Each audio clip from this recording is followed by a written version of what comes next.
Ya, mahasiswaku sekalian, kita bertemu lagi dalam mata kuliah perencanaan pengajaran Penjas Orkes. Nah, kali ini kita akan membahas tentang metode atau gaya mengajar komando dan latihan. Metode komando ini, atau di dalam bahasa Inggrisnya adalah common style. Nah, ini yang pertama adalah metode ini sepenuhnya bergantung pada guru. Artinya bahwa segala contoh, segala perintah, kemudian segala unsur yang lainnya itu terpusat kepada guru. Jadi model ini termasuk dalam teacher center.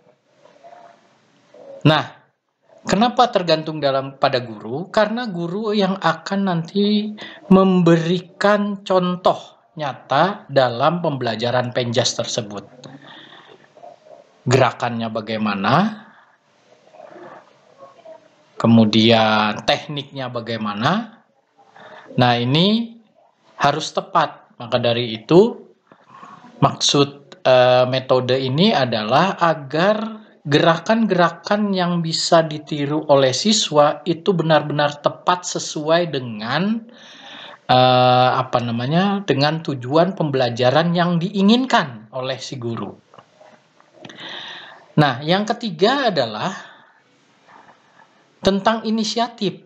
Nah, inisiatif sendiri itu juga bergantung kepada guru.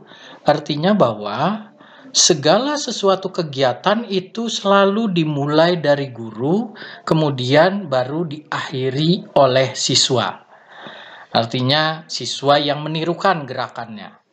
Misalkan kalau dalam pembelajaran sepak bola ada teknik dasar permainan sepak bola, satu tentang dribbling. Maka guru yang mencontohkan lebih dulu, memberikan contoh, kemudian siswa mengikutinya. Jadi beri contoh, siswa mengikuti, diberikan perintah untuk mengikuti, kemudian harus bagaimana melakukan dribblingnya, gerakannya bagaimana, dan lain sebagainya. Nah, yang keempat adalah command style ini penjelasan, demonstrasi, dan latihan.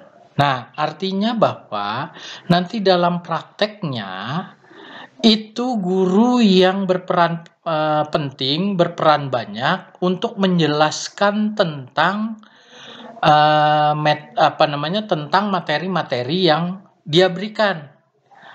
Bisa dalam bentuk ceramah, bisa dalam bentuk demonstrasi, bisa dalam bentuk latihan. Artinya nanti si siswa yang akan berperan dalam latihan tersebut. Nah, ini. Jadi dia mengikuti instruksi pada guru, kemudian dia melaksanakan instruksi tersebut. Ini adalah stimulus and response. Jadi di dalam gaya komando ini atau metode komando ini yang diharapkan adalah respon dari si siswa setelah dia mendapatkan stimulus. Artinya stimulus itu bisa berupa contoh, bisa berupa aba-aba dan lain sebagainya dari gurunya, kemudian baru si siswa yang melaksanakan atau menirukannya. Jadi ini adalah bentuk dari stimulus dan respon. Nah, pada bagian misalkan bagian kedua ini, di gambar kedua ini, ini ada stimulus, artinya si siswa mendapatkan perlakuan, entah itu dapat contoh misalkan gerakan dari gurunya. Nah, dia memperhatikan. Kemudian ada respon, dia bergerak, ya, melakukan gerakan-gerakan sesuai dengan pada perintah atau contoh yang diberikan oleh gurunya. Jadi ini modelnya adalah stimulus and respon. Yang berikutnya adalah implikasi.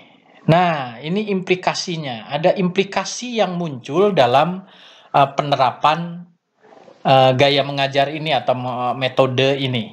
Yang pertama, standar penampilan sudah mantap dan pada umumnya satu model untuk satu tugas. Artinya satu materi hanya untuk satu tugas saja. Jadi satu materi harus diberikan secara komprehensif. Jadi satu materi itu harus tuntas diajarkannya. Yang kedua, pokok bahasan dipelajari secara meniru, mengingat melalui penampilan. Artinya, kalau penampilan gurunya seperti A, seperti B, seperti C, maka dia mengikutinya atau menirunya. Nah, ini ya. Yang ketiga adalah pokok bahasan dipilah-pilah menjadi bagian-bagian yang dapat ditiru. Artinya memang kecil, jangan terlalu banyak gerakan-gerakan yang diajarkan oleh gurunya. Misalkan kalau tadi permainan sepak bola, yang pertama adalah dribbling saja. Tidak ada lagi dia mengajarkan shooting, tidak. Hanya dribbling. Nanti pertemuan berikutnya baru dia bisa mengajarkan shooting, kemudian gerakan-gerakan yang lainnya.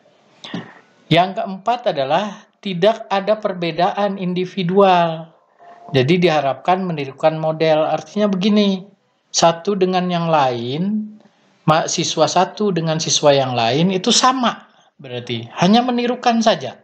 Jadi tidak ada benar-benar model misalkan si A diajarkan yang ini, si B diajarkan yang ini, tidak. Jadi satu saja. Nah ini. Unsur khasnya adalah semua keputusan dibuat oleh guru. Nah, kan tadi karena komando maka keputusan semua oleh guru. Menuruti petunjuk dan melaksanakan tugas adalah kegiatan utama siswa. Karena siswa dia mengikuti tadi instruksi tadi. Menghasilkan tingkat kegiatan yang tinggi. Yang berikutnya dapat membuat siswa merasa terlibat dan termotivasi. Artinya siswa nanti kenapa termotivasi? Karena apabila dia tidak tahu, maka dia akan tahu. Artinya kan diajarin dulu, diberi contoh dulu oleh gurunya. Nah, yang berikutnya mengembangkan perilaku disiplin. Nah, kenapa? Karena itu tadi, dia kan harus menaati prosedur-prosedur yang telah ditetapkan oleh gurunya. Jadi tahap demi tahap itu harus diikuti oleh oleh si siswa atas perintah dari guru tersebut. Nah, bagaimana dengan pengembangan siswa? Yang pertama, saluran fisiknya. Nah, fisiknya akan meningkat karena dia mengikuti tadi gerakan tadi. Sosialnya terbatas, kenapa? Karena dia hanya fokus kepada guru saja. Jadi tidak juga tergantung kepada temannya akhirnya, kan gitu. Saluran emosional, nah bagaimana tentang emosionalnya? Itu juga terbatas karena dia tidak bisa mengekspresikan diri sendiri. Dan kognitifnya juga terbatas. Nah, itu metode komando. Bagaimana dengan metode latihan atau practice style. Nah, practice style ini yang diharapkan adalah latihan-latihan yang dilakukan terus-menerus oleh setiap siswa. Jadi modelnya seperti ini. Nah, ini. Jadi siswa berlatih. Yang pertama, gambar pertama, kemudian kedua juga diharapkan demikian, ketiga juga demikian, keempat dan seterusnya. Itu selalu menerus melakukan latihan. Agar apa? Siswa akan mengetahui bagaimana dia mengerjakannya. Nah, kemudian baru nanti dievaluasi kesalahannya ada di mana. Jadi ini sangat gaya komando tadi. Bagaimana dengan peran guru di dalam praktis ini? Nah, peran guru memberi kesempatan kepada siswa untuk bekerja sendiri. Nah, kan jadi berbeda dengan yang tadi di gaya komando, terus memiliki kesempatan untuk meningkatkan interaksi individual dengan setiap siswa. Jadi si guru hanya memperhatikan saja, ya. Terus yang berikutnya harus memberi kesempatan kepada siswa untuk menyesuaikan diri dengan peran baru mereka. Artinya dia berinteraksi dengan teman-temannya, bisa jadi juga jadi tutor akhirnya kepada temannya bagi yang bisa dan lain sebagainya. Itu adalah peran guru. Sedangkan peran siswanya, yang pertama sikap atau postur itu tergantung mereka. Di mana dia posisinya tergantung mereka. Kemudian juga urutan pelaksanaan tugas tergantung mereka, karena mereka yang melakukan kegiatan itu sendiri. Tapi ingat, nanti di akhir baru bisa kita evaluasi, karena harus tetap mengarah kepada satu tujuan pembelajaran, ya. Nah, waktu untuk memulai tugas juga itu tergantung kepada siswa, artinya dia tidak menentukan kapan harus ini, tapi memulainya gitu. Pada waktu jam pelajaran itu pas berkumpul dia memulainya itu kapan, nah itu tergantung kepada siswa. Kecepatan dan irama tergantung pada siswa, artinya siswa yang lincah, kemudian siswa yang paham, cepat paham, atau siswa yang bisa itu lebih condong cepat tentunya. Nah, kemudian waktu berhenti juga tergantung siswa, dan waktu sela di antara tugas-tugas juga tergantung siswa. Artinya ada jeda dan lain sebagainya, itu tergantung siswa juga akhirnya, karena siswa yang melaksanakan praktek tersebut. Nah, implikasi dari gaya mengajar latihan ini adalah yang pertama, siswa harus mengetahui yang diharapkan dari kegiatan kelas tersebut. Kemudian dia harus menerima pemberian tugas. Kemudian yang berikutnya membuat keputusan sambil menjalankan tugas. Kemudian menerima umpan baliknya tentunya, ya. Nah, yang kedua adalah disediakan waktu bagi siswa untuk mengatur kapan mulai, kapan berhenti, waktu sela antara tugas dan lain sebagainya. Itu tadi sudah kita bahas. Kemudian yang ketiga adalah siklus kegiatannya mencapai tugas oleh peragaan tentunya. Kemudian juga pelaksanaan tugas oleh siswa, dan pengamatan dan penilaian oleh guru. Jadi umpan balik itu nanti dilakukan sendiri untuk menilai dan mengevaluasinya. Itu saja barangkali materi kita hari ini. Semoga bisa dipahami, bisa dieksplor kembali di media-media lain tentunya, di buku dan materi-materi referensi lain. Di YouTube juga kalian bisa lihat, nanti ada juga di YouTube tentang praktek pembelajaran dengan gaya komando dan juga gaya latihan. Itu barangkali, wabillahi taufiq wal hidayah. Wassalamualaikum warahmatullahi wabarakatuh.